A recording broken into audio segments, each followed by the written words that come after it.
જય શ્રી કૃષ્ણ, જય શ્રી વલ્લભ.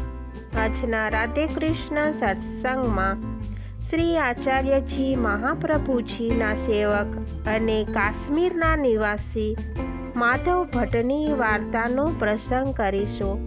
પણ તે પહેલાં આપ રાધે કૃષ્ણ સત્સંગમાં જોડાવા માંગતા હોય તો લાઈક કરજો, શેર કરજો અને સબસ્ક્રાઈબ કરજો, જેથી આવતા નવા તમામ પ્રસંગો આપણા સુધી પહોંચી શકે. માધવ ભટ્ટ લીલામાં જશોદાજીની દાસી છે. તે અત્યંત ચતુર છે. શ્રી ઠાકોરજીની શૈયા બિછાવવી, જળ લઈ આવવું આદિ તેની સેવા કરે છે. કુમારી રાધા સખીના સંગમાં છે. તેનું નામ રત્ની છે. કાશ્મીરમાં એક બ્રાહ્મણને ગૃહે માધવ ભટ્ટ જન્મ્યા હતા. માધવ ભટ્ટ પ્રથમ કેશવ ભટ્ટના સેવક થયા. કેશવ ભટ્ટ કાશ્મીરમાં કથા કરતા. જ્યારે કેશવ ભટ્ટ શ્રી આચાર્યજીને મળવા આવ્યા ત્યારે આચાર્યજી મહાપ્રભુજી શ્રી સુબોધિનીજી કહેતા. તે શ્રવણ કરવાને કેશવ ભટ્ટ આવતા હતા. માધવ ભટ્ટ એકાગ્ર ચિત્તે દાસ ભાવથી સાંભળતા. પછી જ્યારે શ્રી આચાર્યજી કથા કહી રહે ત્યારે માધવ ભટ્ટ શ્રી આચાર્યજીના વૈષ્ણવો પાસે જતા અને વૈષ્ણવોને મુખેથી વાર્તા શ્રવણ કરતા હતા. એક દિવસ કેશવ ભટ્ટે માધવ ભટ્ટને કહ્યું કે હું કથા કહું તે તું શ્રવણ કરવાને આવતો નથી અને હાસી મસ્કરીની વાર્તા શા માટે સાંભળે છે? ત્યારે માધવ ભટ્ટ કહે, તમારી કથા કરતા શ્રી આચાર્યજીના સેવકોની હાસીની વાર્તા મને ગમે છે, તેથી હું ત્યાં જાઉં છું. માધવ ભટ્ટની વાત સાંભળીને કેશવ ભટ્ટે મનોમન વિચાર્યું કે હવે આ કંઈ મારે કામનું નથી, તેથી તેને શ્રી આચાર્યજીને ભેટ ધરીશ. પછી કેટલાક દિવસમાં કેશવ ભટ્ટ ઘરે જવા લાગ્યા. ત્યારે આચાર્યજીને કહે, મેં આપની કથા સાંભળી છે, માટે આ માધવ ભટ્ટને આપણે ભેટ ધરું છું. એ મારે કંઈ જ કામનો નથી. ત્યારે માધવ ભટ્ટ શ્રી આચાર્યજી મહાપ્રભુજીની પાસે રહ્યા. પછી કેશવ ભટ્ટ વિદાય લઈને જતા રહ્યા. ત્યારે એક વૈષ્ણવે આચાર્યજીને પૃચ્છા કરી કે મહારાજ, આપણા શ્રી મુખથી કથા માધવ ભટ્ટે પણ શ્રવણ કરી અને કેશવ ભટ્ટે પણ સાંભળી. તેમાં માધવ ભટ્ટને જ્ઞાન લાદ્યું અને કેશવ ભટ્ટને કેમ નહીં? આનું શું કારણ? ત્યારે આચાર્યજી બોલ્યા કે કેશવ ભટ્ટે બરાબર કથા સાંભળી નહીં, માટે તેને બોધ થયો નહીં, અને માધવ ભટ્ટે દાસ ભાવે મનને એકાગ્ર કરીને સાંભળવાથી તેને જ્ઞાન લાદ્યું. માધવ ભટ્ટને શ્રી આચાર્યજીએ નામ નિવેદન કરાવ્યું. પછી માધવ ભટ્ટે વિજ્ઞપ્તિ કરી કે મહારાજ, હવે મારું કર્તવ્ય શું છે? શ્રી આચાર્યજીએ કહ્યું કે તમે ભગવદ સેવા કરો. ત્યારે માધવ ભટ્ટે કહ્યું, લાલજીનું સ્વરૂપ મારા બાપ દાદાના વખતથી સર્વદા મારી પાસે રાખું છું. તુલસી ચંદન લગાવીને ધૂપ દીપ કરી નૈવેદ્ય ધરીને આવાહન અને વિસર્જન કરું છું. પૂજા માર્ગ રીતિથી સેવા કરું છું. હવે આપની આજ્ઞા આપશો તેવી રીતે સેવા કરીશ. પછી શ્રી આચાર્યજીએ કહ્યું કે જા, સ્વરૂપ લઈને આવ. માધવ ભટ્ટ જઈને સેવા લાવ્યા. પછી શ્રી આચાર્યજીએ સ્વરૂપને પંચામૃત સ્નાન કરાવીને માધવ ભટ્ટના શિરે પધરાવ્યું. તે પછી કેટલાક દિવસે માધવ ભટ્ટે પૃષ્ટિ માર્ગની રીતિ શીખી લઈને આજ્ઞા લઈ પોતાને ઘરે કાશ્મીરમાં આવ્યા અને પ્રીતિથી સેવા કરવા લાગ્યા. અને થોડાક દિવસમાં તો શ્રી ઠાકોરજી તેને શાનુભાવ જણાવવા લાગ્યા. માધવ ભટ્ટ જે ગામમાં રહેતા હતા ત્યાં એક મહાગૃહસ્થ રહેતો હતો. તેમનો એકનો એક પુત્ર મૃત્યુ પામ્યો. ત્યારે તે અત્યંત વિલાપ કરવા લાગ્યો. તેણે કહ્યું કે કોઈ એને જીવાડે તો જ હું જીવું, નહીં તો હું એની જોડે મરી જઈશ. આવું કહે. પડે ધરતી પર આડોટે, ત્યાં એક વૈષ્ણવ આવ્યા. તેણે એ ગૃહસ્થની આવી દુઃખી દશા જોઈને કહ્યું કે ગામમાં માધવ ભટ્ટના સમા ભગવદીય હોય ત્યાં પછી આવું દુઃખ કેમ હોઈ શકે?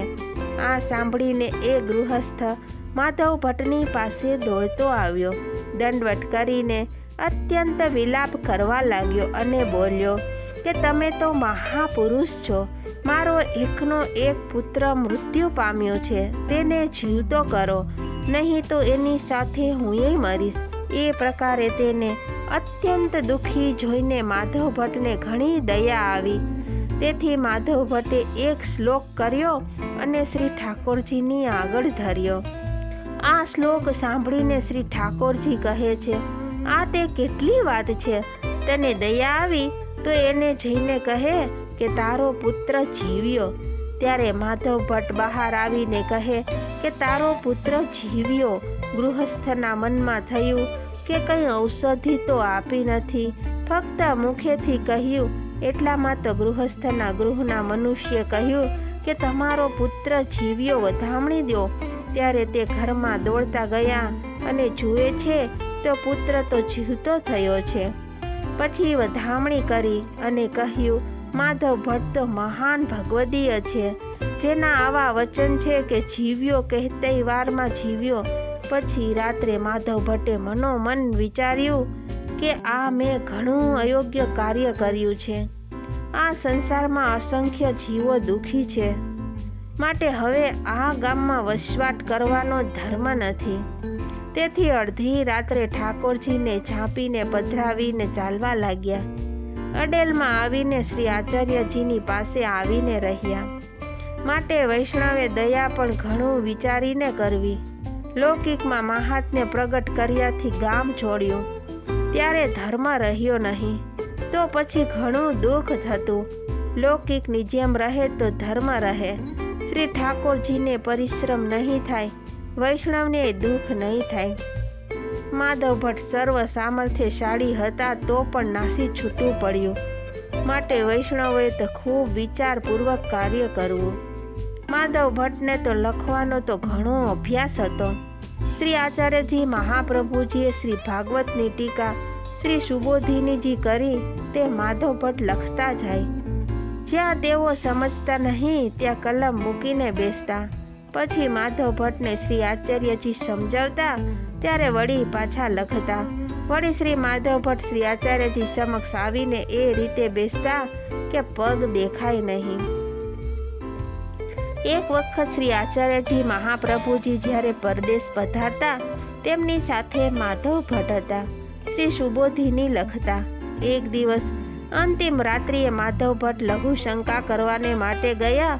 ત્યાં ચોરોએ તેને એક તીર માર્યું અને તીર માધવ ભટ્ટને લાગ્યો. તેમણે તરત જ શ્રી આચાર્યજી મહાપ્રભુજીનું નામ સ્મરણ કર્યું. નામ શ્રવણ કરતા જ માધવ ભટ્ટનો દેહ છૂટી ગયો. વૈષ્ણવોએ એ દેહના અંતિમ સંસ્કાર કર્યા. પછી એ વૈષ્ણવે શ્રી આચાર્યજીને વિજ્ઞપ્તિ કરી કે મહારાજ, માધવ ભટ્ટ સમા ભગવદીયની આવી અવસ્થા શા માટે થઈ? ત્યારે આચાર્યજી મહાપ્રભુજીએ કહ્યું કે માધવ ભટ્ટને પરલોકમાં કંઈ પણ હાનિ નથી, પરંતુ એને એક ભગવદ અપરાધ થયો હતો, તેની આ શિક્ષા મળી છે. વૈષ્ણવોએ પૂછ્યું કે મહારાજ, એવો તે કયો અપરાધ નડ્યો? ત્યારે આચાર્યજી કહે કે એ પહેલાં પોતાના સેવ્ય શ્રી ઠાકોરજીની શૈયા પુષ્પોથી બિછાવતા હતા, ત્યારે અજાણતા જ ફૂલોમાં સોય રહી ગયેલી. માધવ ભટ્ટને તેની ખબર ન હતી. તે સોય શ્રી ઠાકોરજીના શ્રી અંગમાં લાગી. તે અપરાધને કારણે આવું બન્યું. છતાં એમનો દેહ તો ભગવદ નામ સ્મરણ લેતા છૂટ્યો હોવાથી એને કંઈ પણ બાધક નથી. તેમણે શ્રીનાથજીના ચરણારવિંદ પ્રાપ્ત કર્યા જ છે, તેથી હવે એમને કંઈ કર્તવ્ય બાકી નથી. પછી માધવ ભટ્ટનો દેહ છૂટ્યો ત્યારે શ્રી આચાર્યજી કહે કે હવે સુબોધિનીજી રહ્યા, એટલી જ પ્રસિદ્ધિ કરવાની ભગવદ ઈચ્છા હતી. માધવ ભટ્ટ આવા શ્રી આચાર્યજી મહાપ્રભુજીના કૃપા પાત્ર ભગવદીય હતા. તો આ સાથે જ આપણે આજની વાર્તા પ્રસંગને અહીં વિરામ આપીએ. ફરીથી મળીશું નવા જ પ્રસંગો સાથે. જય શ્રી કૃષ્ણ, જય શ્રી વલ્લભ.